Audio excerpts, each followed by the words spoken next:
এর পরের পক্ষের বিষয় আপনাদের শোনাব। এই পক্ষের আপনাদের পাঠানো চিঠি তাও পড়ব, কিন্তু এখন সময় নভেম্বর মাসের প্রথম পক্ষের সেরা পত্রদাতা পূর্বাশা সোম সুরালের সাক্ষাৎকার শোনার সময়। পূর্বাশা সোম সুরালের সঙ্গে কথা বলেছেন দেবশ্রী ঘোষ।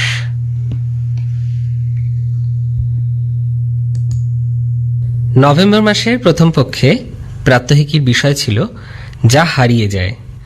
এ বিষয়ে সেরা পত্রদাতা নির্বাচিত হয়েছেন পূর্বাশা সোম সুরাল, গ্রাম পোস্ট আবাস, জেলা পশ্চিম মেদিনীপুর। পূর্বাশা দি, আপনাকে স্বাগত জানাই অনুষ্ঠানে। ধন্যবাদ। এবারই প্রথমবার সেরা হওয়া? প্রথমবার সেরা হওয়া। অভিজ্ঞতাটা কেমন আমরা একটু শুনি। স্বাভাবিকভাবেই খুব ভালো লাগছে। যা হারিয়ে যায় এই বিষয়ে চিঠিটি পড়া হয়েছিল 15ই নভেম্বর। ওইটি ছিল আমার প্রথম চিঠি, আর ওই দিন ছিল আমার জন্মদিন। স্বাভাবিকভাবে খুব খুশি হয়েছিলাম। আর পরে যখন জানতে পারলাম 20শে ফেব্রুয়ারি যে আমার লেখাটি সেরা নির্বাচিত হয়েছে, মনে হলো যেন আকাশবাণীর কাছ থেকে পাওয়া এটি আমার জন্মদিনের সেরা উপহার, এক বিশেষ প্রাপ্তি। আমাদেরও খুব ভালো লাগলো শুনে এমন একটা সমাপতন। আর আপনার প্রাত্যহিকীর সঙ্গে পরিচয়, সেটা প্রথমে তো নিশ্চয়ই শোনা থেকে তারপরে লেখা, সেটা কতদিন? এটা বলতে গেলে আমাকে আমার ছোটবেলা, মানে আমার ফ্রক বেলায় ফিরে যেতে হবে। প্রায় 19-20 জনের একটি যৌথ পরিবারে আমার বড় হয়ে ওঠা, এবং এটা খুব সৌভাগ্যের বিষয় যে পরিবারের প্রত্যেকেই যেহেতু একটু সমমনস্ক, একটু বই পড়তে ভালোবাসেন, লেখালেখির দিকে ঝোঁক আছে, এবং প্রত্যেকেই বেতার প্রেমী। সকাল হলেই আমাদের উঠোনে রেডিওটা চালিয়ে দেয়া হতো, কাজ করতে করতে আমরা সবাই শুনতাম, এবং বাড়িতে কেউ সময় জানার জন্য ঘড়ির দিকে তাকাতো না। রেডিওর অনুষ্ঠান শুনে আমরা বুঝতে পারতাম কটা বাজে।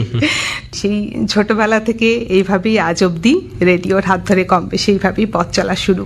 লেখা শুরু কবে থেকে? এইভাবে বোঝা না বোঝার মধ্যে দিয়ে রেডিওর অনুষ্ঠানগুলো কানে আসতো। ছোটবেলায় সেই রকম মন বা মনন তৈরি হয়নি। আর বাড়ির যেহেতু সবারই একটু পড়ার দিকে ঝোঁক, লেখার দিকে ঝোঁক, আমার ছোট কাকু আশিস কুমার সোম, উনি প্রথম প্রাত্যহিকীতে চিঠি লেখেন।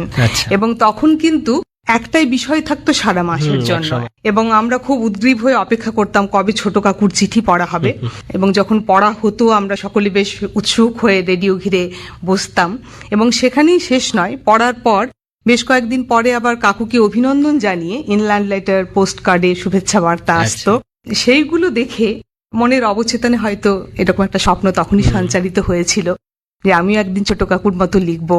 আমার ভালো লাগার ভাবনাটা আমি আকাশবাণীর মধ্যে দিয়ে সবার সঙ্গে ভাগ করে নিতে পারবো।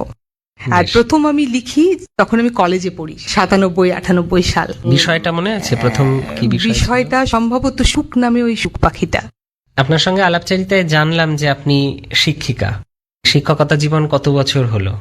প্রায় 23 বছর হতে যায়। আচ্ছা, পড়ানোর বাইরে যা গৃহকর্ম, তার সবকিছুর মধ্যে যদি বলা হয় যে কোন সময়টা আপনার কাছে সবচেয়ে বেশি উপভোগ্য, সেটা কি বলবেন? সব থেকে ভালো লাগে আমার নিজের সঙ্গে নিজে থাকতে। আমি একটু লেখালেখি করতে ভালোবাসি, কবিতা লেখা, ছোটদের জন্য লিখতে আমি খুব স্বচ্ছন্দ বোধ করি, অনুকল্পও লিখেছি। তো লেখালেখি করা মানে একটু নিজের মুখোমুখি বসা। আমি সারাদিনের ব্যস্ততার মধ্যেও একটু সময় যদি নিজের সাথে নিজে মুখোমুখি হতে না পারি, আমার খুব অস্বস্তি হয়। আমি নিজের সঙ্গে মুখোমুখি বসা সেই সময়টা খুঁজতে থাকি। ওইটাই আমার কাছে সবচেয়ে প্রিয় সময়। সেটা কি সাধারণত কখন, রাতের দিকে হয় না? এটা খুব অদ্ভুত ভাবে আমার যেটা হয়, আমি রান্না করতে করতেও ভাবতে ভালোবাসি। আমার যে স্কুল যাওয়ার রাস্তায় গাড়িতে যাই আমরা, সেই সময় ভাবতে ভালোবাসি। আমাদের রাস্তাটি খুব সুন্দর, পিয়াশাল গাছে ভরা দুপাশ, এবং যখন একটু একা থাকি তখনই ভাবতে ভালোবাসি। একটা জিনিস জানতে চাইবো যে আপনার চিঠিতেও যে কথাটা উঠে এসেছে, আমাদের বিষয় ছিল যা হারিয়ে যায়। এখন আপনার যে বেড়ে ওঠা ছোটবেলা থেকে, আর এখন আপনি চোখের সামনে আপনার মেয়েদের বা ছাত্রীদের এই প্রজন্মের বেড়ে ওঠাটা দেখছেন, কোথাও মনে হয় যে কোনো একটা পার্থক্য কি আছে এই দুটো বেড়ে ওঠা আপনাদের সময়ের আর এই সময়ের? অবশ্যই বিস্তর ফারাক। আমরা ছোটবেলায় যেভাবে বড় হয়েছি যৌথ পরিবারে, আমার মা বাবা দুজনেই চাকরি করতেন।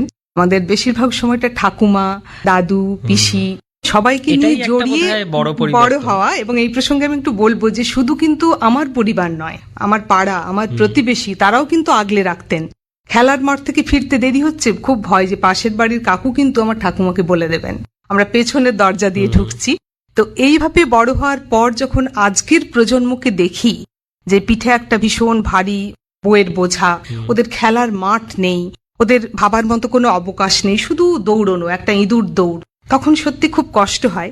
কিন্তু এখানে তো থেমে থাকলে চলবে না, আমাদেরকে একটা সুস্থ শৈশব উপহার দিতে হবে, আমাদেরকে ভাবতে হবে যে কিভাবে এইসবের মধ্যেও ওদেরকে ওদের শৈশবটা ফিরিয়ে দেওয়া যায়। তো এক্ষেত্রে ইংরেজিতে একটা কথা আছে যে কোয়ালিটি টাইম আর কোয়ান্টিটি টাইম।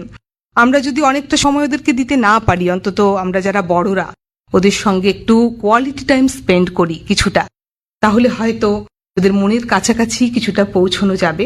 এবং আমরা যদি এই ধরনের অভ্যাস ওদের মধ্যে তৈরি করতে পারি, এই রেডিও শোনা, একটু বই পড়া, সেগুলো আমাদেরকে ওদেরকে সঙ্গ দিয়ে তৈরি করতে হবে, আমাদেরকে অনেকটা পরিশ্রম করতে হবে। এই প্রসঙ্গে আমি একটু বলি যে অবসর সময়ে আমার বাড়ির এক চিলতে বাগান আছে, সেখানে আমি গাছপালার পরিচর্যা করি। তার সাথে আমি চেষ্টা করি পাড়ার বাচ্চাদেরকে বিকেলে ওখানে একটা খেলার ব্যবস্থা করে দেওয়ার। কারণ ছোটদের জগৎটা আমাকে খুব ভাবায়। আমার খুব ইচ্ছে করে যে আমি যে শৈশবটা পেয়েছি আমি যেন সেটা ওদেরকে ফিরিয়ে দিতে পারি। আমি আমার বাগানে ওদেরকে বিকেলে বলি যে তোরা খেলতে আয়, এবং ওদের বাবা মাদেরকেও বোঝায় যে এই সময় টিউশন বা পড়ার চাপটা দেবেন না, একটু খেলুক ওরা। আপনার এই যে চিঠি লেখা বা সেরা নির্বাচিত হওয়া, আপনার মেয়েরা বা ছাত্রীরা নিশ্চয়ই জানে, তাদের কি প্রতিক্রিয়া বা তারা কতটা উৎসাহিত? এটা তো আমার অনেক দিনের স্বপ্ন পূরণ, কারণ খুব ছোটবেলা থেকেই যেহেতু আমাদের বাড়িতে রেডিও শোনার অভ্যেস এবং এখনো আছে, তাই স্বাভাবিকভাবেই সবাই ভীষণ ভীষণ খুশি হয়েছে। এবং অনেক ছাত্রীর অভিভাবক অভিভাবিকা তারা আমাকে ফোন করে অভিনন্দন জানিয়েছেন, এবং চেনা পরিচিত গণ্ডির বাইরে অনেক অচেনা মানুষ তারা মেসেঞ্জারে কানেক্ট করে আমাকে শুভেচ্ছা জানিয়েছেন। খুব ভালো লাগলো পূর্বাশাদি আপনার সঙ্গে কথা বলে। এভাবেই ছোটদের সঙ্গে থাকবেন, তাদের মধ্যে যাতে এই ভাবনা চালিয়ে দেওয়া যায় আরো বেশি করে। আমরা শুনলাম নভেম্বর মাসের প্রথম পক্ষে প্রাত্যহিকের সেরা পত্রদাতা পূর্বাশা সোমসুরালের সাক্ষাৎকার। আমাদের বিষয় ছিল যা হারিয়ে যায়। এবারে শুনুন তার সেই চিঠিটি, যা হারিয়ে যায়।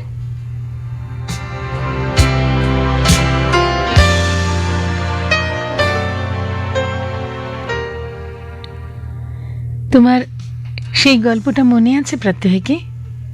সেই যে পাহাড় আর মেঘের গল্প। মেঘ ভালোবেসেছিল পাহাড়কে, আর পাহাড় মেঘের ঢেউ জলে নিজেকে ডুবিয়ে হয়ে উঠেছিল দুরন্ত এক প্রেমিক। কিন্তু পাহাড়ের সঙ্গে মেঘের বিয়েটা হলো না, হলো বজ্রের সঙ্গে। তবু মেঘ ভুলতে পারল না তার প্রথম প্রেম। মেঘের হারিয়ে যাওয়া ভালোবাসা শত সহস্র ঝর্ণার জল হয়ে ভাসিয়ে দিল পাহাড়ের বুক। এমনই তো হয় প্রাত্যহিকী, যা হারিয়ে যায় তা কি ফিরে আসে কখনো? এলেও তা বাজে অন্য সুরে। আমার সেই মুকুলিকা বালিকা বেলা, খেলনা বাটি, পুঁতির মালা, অরুণ বরুণ কিরণমালায় সাজানো বালিকা বেলার সেই উপুর ঝুপুর আকাশ কখন যেন ঝুপ্পুস হারিয়ে গেল হাইরাইজ বিল্ডিং এর ফাঁকে। এই পড়ে আসা হেমন্ত বেলায় কেমন যেন মনে হয় আরো কত কি যে একেবারে হারিয়ে গেল জীবন থেকে, ফিরবে না আর কোনোদিন। গাছের হলুদ পাতা ঝরে যাওয়ার মতো। কাঠের উনুনটিকে ঘিরে ধোয়া ওঠা চায়ের কাপে, প্রাতঃকালীন যৌথ পারিবারিক আড্ডায় পুঁইয়ে নেওয়া জীবনের আঁচ, প্রতিবেশীর ফলবাগানে সদল বলে দ্বীপ্রাহরিক হানাদারি, আধো সন্ধে ছাদে ছাদে জমে ওঠা পাড়াতুতো আড্ডা, কৃষ্ণচূড়ায় ঢলে পড়া ঝিরঝিরে গরমের বিকেল, ভেসে আসা বাঁশের ক্যাঁচকুচ আওয়াজে কাগজের নৌকো ভাসানো বর্ষা দিন, কাশ দিগন্তে নুয়ে পড়া শরৎ আলো, ভোরের ধানের খেতে মাথা পেতে শোয়া হেমন্তর গেঁয়ো চাঁদ, হিম পড়া শীতের সন্ধে, শিমুল পলাশে জাগা পারাঙের বুকে লক্ষ চাঁদ হয়ে জাগা বসন্ত দিন। কোনো দিনই ফিরবে না আর, জানি। তাই সেই না ফেরা নিভৃত আলোটুকু ঘিরে বসে থাকি নিরুপায়। সেই হারিয়ে যাওয়া ফেরারি আলোর দীপ দীপ জ্বলা নেভাটুকু নিয়ে টুপ টুপ ডানা মুড়ে বসে জোনাকি মন ছুঁয়ে তীর তীরে স্মৃতিরেখা। ভালোবাসা নিয়েও প্রাত্যহিকী। পূর্বাশা সোমসুরাল, গ্রাম পোস্ট অফিস, আবাস, জেলা পশ্চিম মেদিনীপুর।